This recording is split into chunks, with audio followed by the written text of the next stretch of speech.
For the ab mat bench crunch, what you're going to need is, hopefully you can grab one of these for an ab mat. If not, don't worry, what we can always use is a rolled up mat instead to put in its place to put onto the bench. What this is going to allow us to do is just get a bit more range of movement through the spine so we can work those abs a little bit more effectively.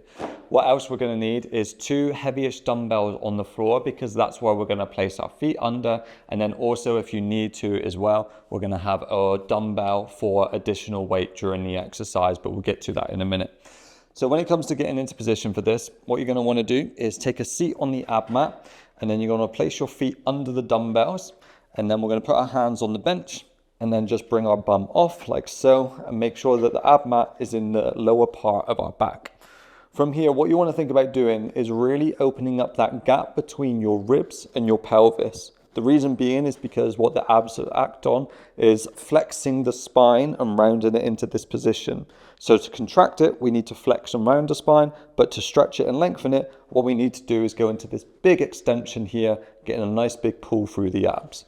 So what we're going to do from here is take our hands, cross them over our chest if we're not using any weight, find a position we can get to where we're getting a big stretch through those abs. Now what I want you to think about doing from here is breathing out as much as you can from your stomach, rounding your spine and pulling your ribs down to that pelvis position so we can get a nice shortened position. Then on the way down, taking your time, you're going to open up those ribs, get a nice big stretch through those abs, and then again contract and squeeze into this position.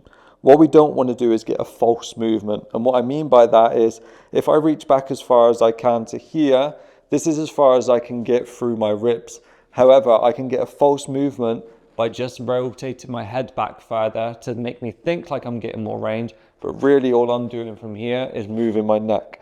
So what I want you to think about doing is just extending back as far as you can while keeping your head in the same position. Something that I always get my clients to do, and what I want you to do, is focus your eyes on a position on the ceiling about a 45-degree angle in front of you.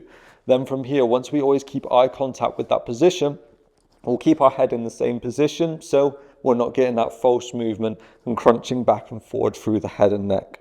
Now, when it comes to adding weight, all we're going to do is take the dumbbell and we're going to place it onto your head like so.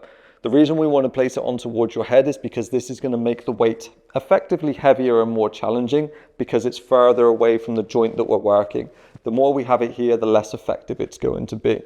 So you're going to take the dumbbell on your head, get that stretch through the abs, and then from here you're going to crunch, breathe out as much as you can, get a nice little pause at the top, nice pause at the bottom in the stretch, and then from here we're going to be able to perform that exercise.